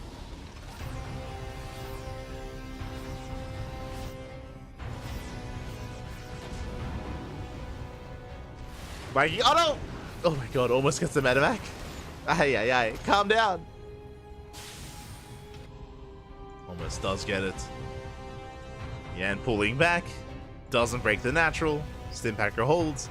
And behind this, Yan is getting a third TC. I mean, both players are.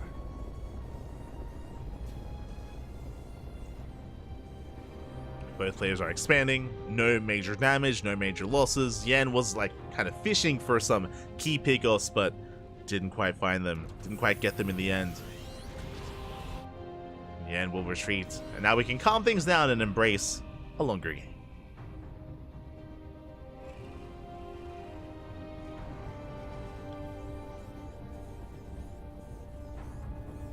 Can calm things down. Both players establishing their third bases.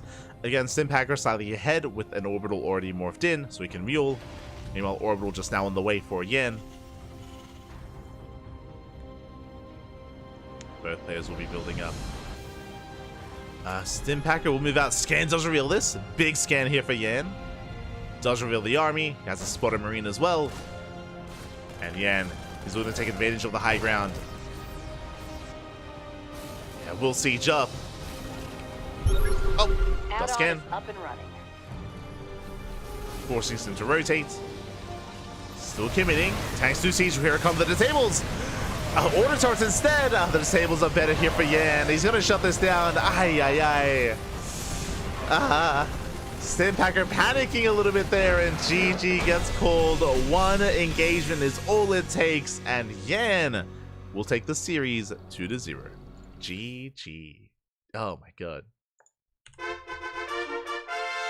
Yeah, Stimpacker going for the panic auto turrets, unable to go for his own disables. He did research Interference Matrix, but was unable to disable the tanks.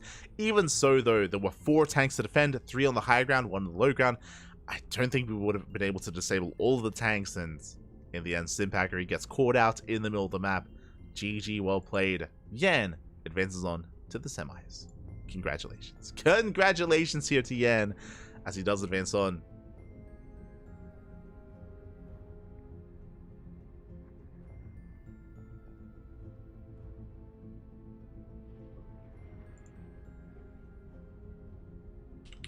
Oh, sorry.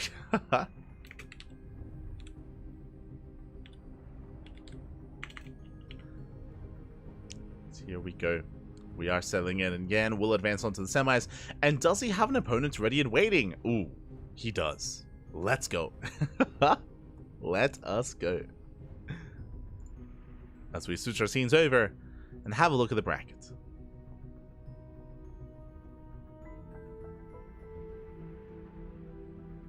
Here we go. Shakti. Shakti takes down Martova 2-0, advancing on to the semis, and we have our next series. We have Yan versus Shakti. It feels like it's 2020 again. Oh my god.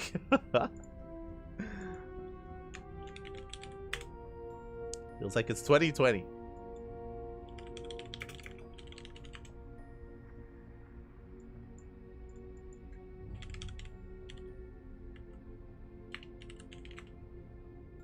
Here we go.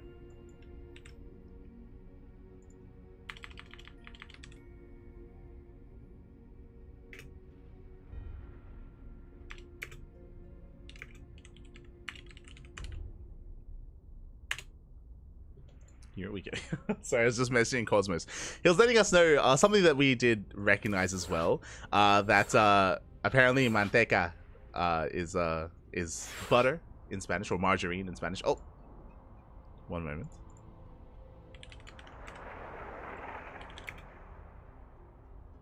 There we go. So mantequilla is mantequilla. I did assume. It was either going to be mantequilla or manteca, one of the two. But I guess he really likes butter. He really likes it. But yeah, Cosmos is still in the lower half of the brackets. We are focusing on the upper semifinals, and I do need a moment to set things up and to get things going. One momento here, as we are getting ready for Yan versus Shakti in the semifinals. Okay. Let's go.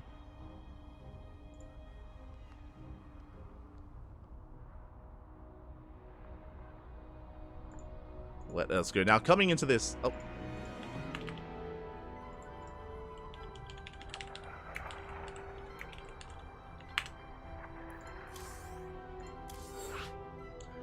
But coming into this, Shakti, I would say is... I don't know. I was about to say, I think that Shakti is the favorite player. I would have said that if this was 2020, right? If this was 2020, you know, back in the day, a couple of years ago, I'd be like, yo, yeah, Shakti, he's like the best Protoss in Brazil. You know, he's coming as a heavy favorite. He's arguably the best Protoss in Latin America at the time. And Yan was still an up-and-comer back then. But now, it's 4 years later. It's 4 years later. You know, Shakti, he had retired. He's just now coming back to the game. So, yeah, we'll see. We shall see.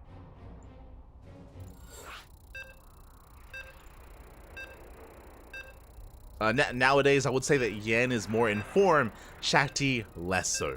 So that makes it that much closer. Makes it much closer here. It's still going to be the veteran in Shakti and the younger, newer blood in Yan. Let's go. As we're jumping into our semifinals, into our TVP on Oceanborn. We're diving in. And spawning in the top left-hand corner of Oceanborn, we have our Brazilian Terran player, the Red Terran representing Team Hellfire. It is Yan. And spawning in the bottom right-hand corner, we have the Brazilian Protoss, the Blue Protoss player himself, representing Ximius Gaming. Coming back after a long hiatus, a long retirement, it is Shakti. Let's go. And again, if you're in the chat, predictions are open. Place your bets on who you think will claim the series. Will it be our Terran or our Protoss? Will it be the veteran or the up-and-comer? Let's go. I mean, I say up-and-comer. Like, Yan is also a bit of a veteran himself, but he's just much younger. Again, for some context, Yan first debuted back in around 2020. Fun fact, back then, he was actually a really solid player, and he was improving so much so quickly in a short period of time. But Yan actually was ineligible to play in EPT. He actually could not compete in the ESL Pro Tour because he was too young. In EPT, you have to be at least 16 years old, and he was 15 at the time. And I think it was 2022?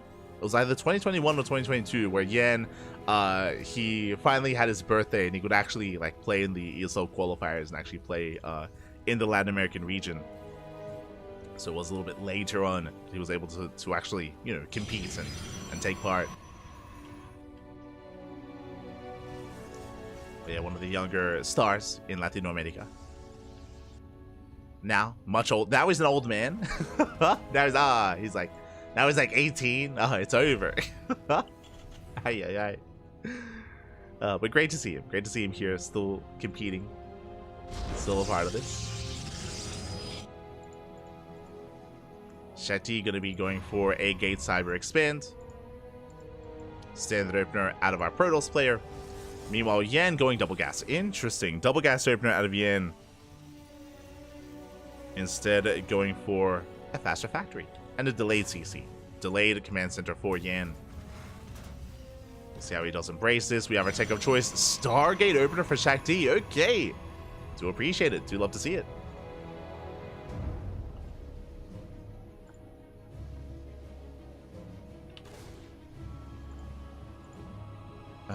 GM.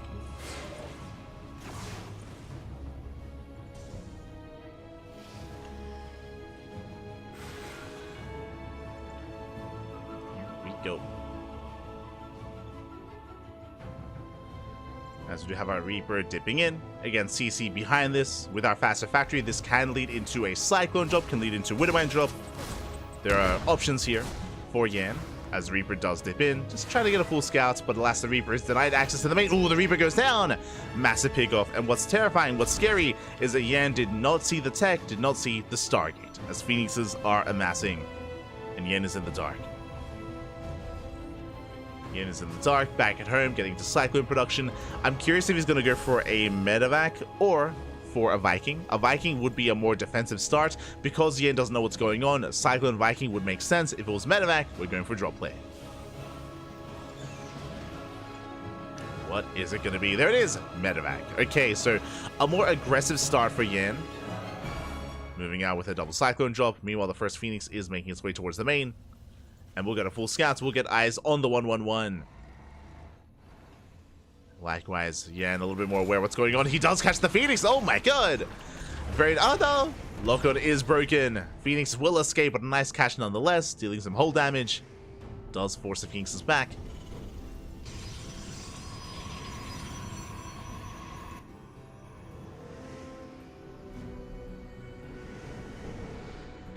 See in the chat. It's after the dark times of 2020. Might as well have been when dinosaurs walked the earth. True. So long ago. Kappa. As Phoenixes dip in. Oh. Force back. Yan pushing forward. Yan. No, he doesn't hold back. Moving out with 3 Cyclones. Can he break this position? Shield batteries are ready. We have the overcharge. The overcharge is prepared. We get 1 Adept. Going for the Phoenixes. We hope the overcharge lift up to those Cyclones. But we do focus out the Phoenixes just barely. Again is breaking through. But down to 1 Cyclone. And just the 1. And it's not going to be enough. The overcharge is just too good. We saved the Stalkers. Stalkers are saved. Phoenixes come in. They lift the Marine. I think that was a bit of a misclick. But Yan is going to be forced back. At least he should be. Yan does have to retreat. Shakti barely holds on. Immortal has arrived, and Shakti even attempts to chase down that last Cyclone. Does he have the lift? Not quite, not yet. He's a couple more seconds. As the Cyclone is barely gonna get away. 2 more seconds. 1. Up. Oh, not quite. Never mind. Lift is available, but the Cyclone does make it back home in time. Oh, but, I spoke too soon. No, the Cyclone. He almost made it. He was at the doorstep. Cyclone is chased down. Behind this, third base is on the way. Now, what I will say, thankfully for Yan, even though he didn't break his opponent, there was no third. He did deny any kind of third base. Shakti was stuck on a two-base economy, and two-base versus two-base, I have to favor the Terran. You have to favor the Terran there. In that scenario, Shakti has some catching up to do. Doesn't have the best economy as long as it's mining. Oversaturated. A lot of the Phoenixes did go down as well. So we pick up two SCVs. Phoenix is pulling away.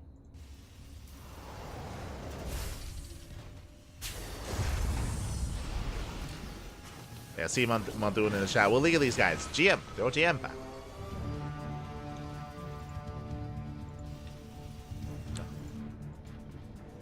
Este Mondoon.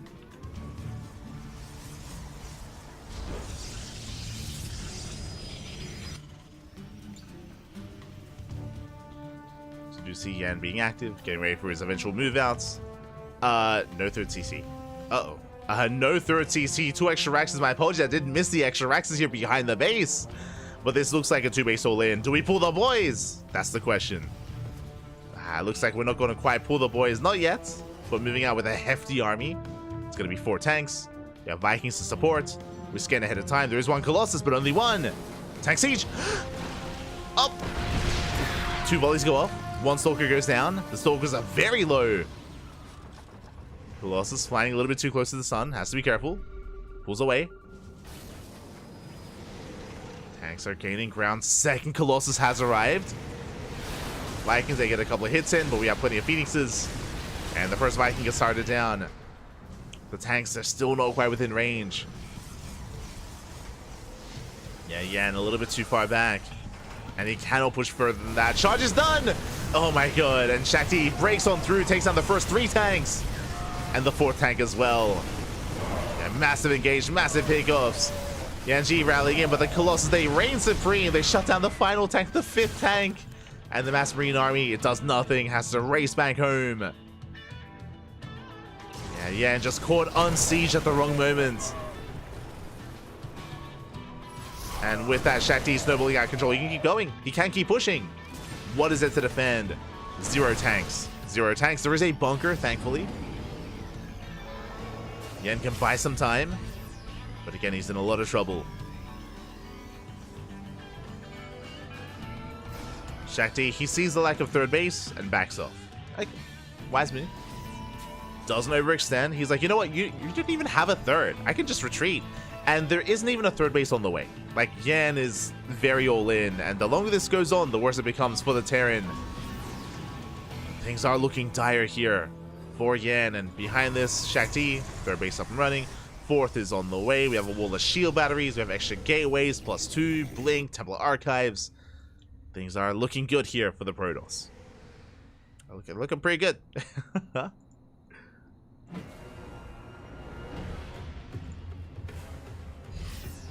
Yan sharking around, going for a drop towards the left-hand side.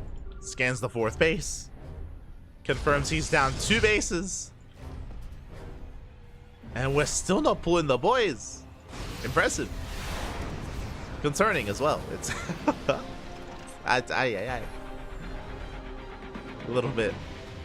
Now we get our third base on location, but it's so late. It's such a late third. The observer does confirm. Drop into the main.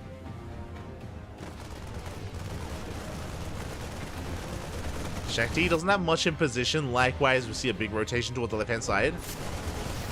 We could end up a base trade. Could end up in a base trade instead. Shakti, okay, he does turn around. He recalls back home. Phoenix is able to clean up the drop into the main. 4th base goes down. Oh my god, there are so many Marauders. 4th base goes down in a matter of seconds. But alas, the drop does get 11 workers. It's some damage. But Yan cannot fight the army head on. Cannot fight this. No. Shakti does catch the tank. Killing the 4th was good, 11 probes as well, but Yan needs more damage. Does come in with a concave. Vikings land is ahead. The Vikings land, they get deleted, and GG gets called. Shakti takes game number 1. Whew. GG. Again, Yan was playing pretty committed and pretty all-in throughout that game, and the first move out was the strongest one for Yan. Unfortunately, it was very unfortunate that he got caught out. He got caught with his pants down. He was unsieged. He lost 5 tanks. 5 tanks went down for Zealots. Like, that was a very efficient fight from Shakti initially when he broke out of the contain, and Yan crumbled. Yan crumbled under the might of Shakti. And with that, we're now getting ready for game number 2. As a reminder, this is the semifinals, and this is to determine who advances on to the grand finals. Let's go. Let us go. Jumping into game 2.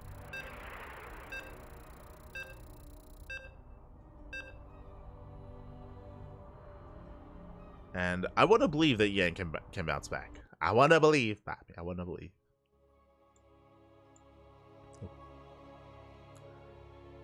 And again, the lower matches are underway. Cosmo is currently in the quarterfinals, which means we might be able to cast both semis. Might be able to pull that off, but here we go. Spawning in the bottom left-hand corner of Crimson Court, we have the Brazilian Terran player, the Red Terran representing Team Hellfire. Ooh, down in the series, he has to fight back here and now to force the ace match. It is Yan.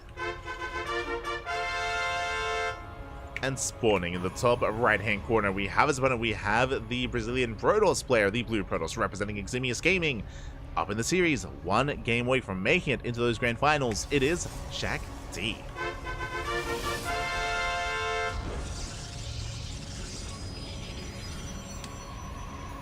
Here we go. TVP does continue.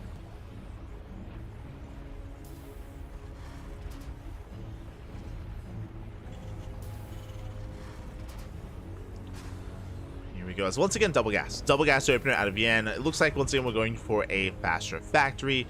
Last game this led into a cyclone drop. This time, what's it going to be? Yan has options.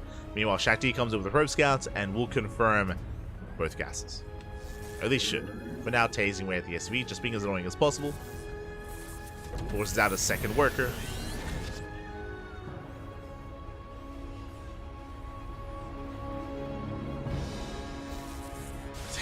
Oh no, he got stuck! Oh my god. Calm down. Probe is going to be forced out of the main. And back at home, Shakti is just expanding. It's expanding. It is Nexus on location. Everything looking normal from the side of the Protoss. Everything looking as it should. There's that factory.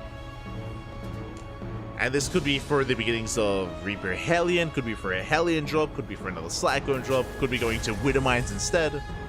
Widow Mine drop play is a little bit less popular as of late because of the nerf to the Widow Mine. So it has fallen out of fashion and out of favor, but we see it every now and then. Every now and then. Just not sure if Yan is one to embrace it.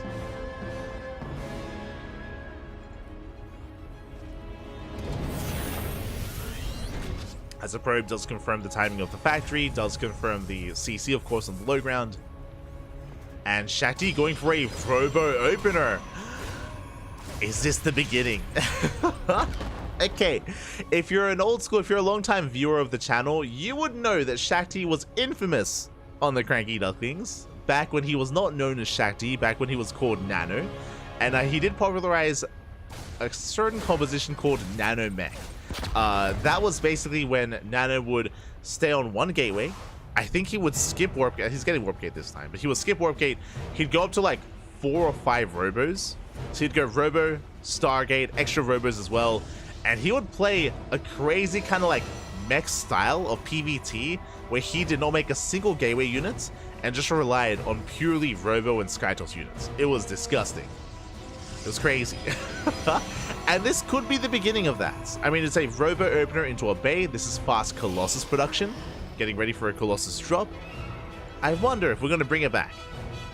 Is Shakti going to bring it back? We'll keep an eye out for a second Robo. Keep an eye out for it. I'm hoping so. I'm hoping so.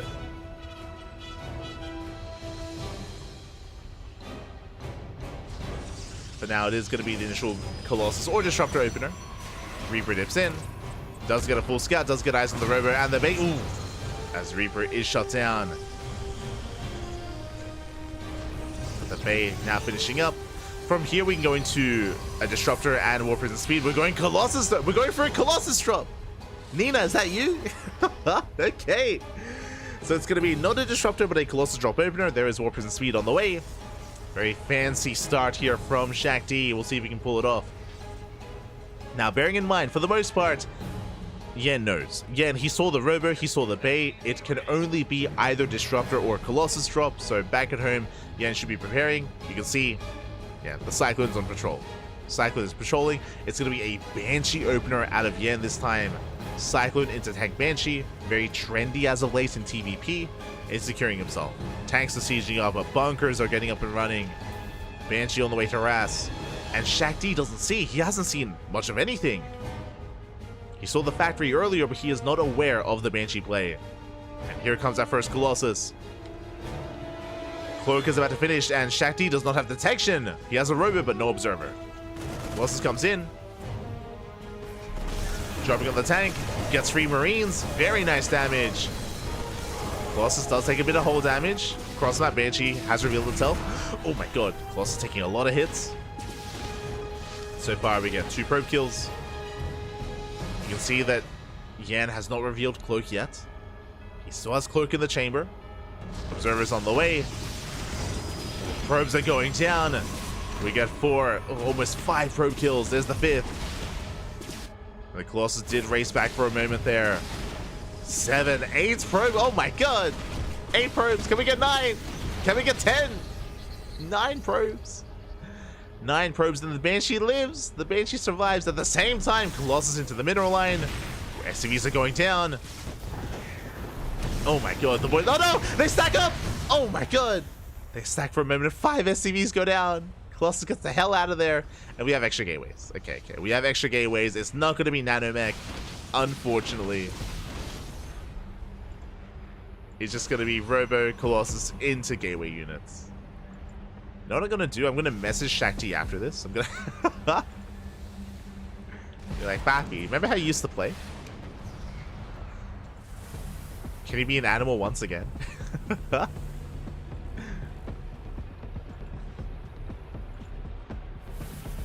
Here we go. Yan is breaking out. He defended against the Colossus. He did some good economic damage.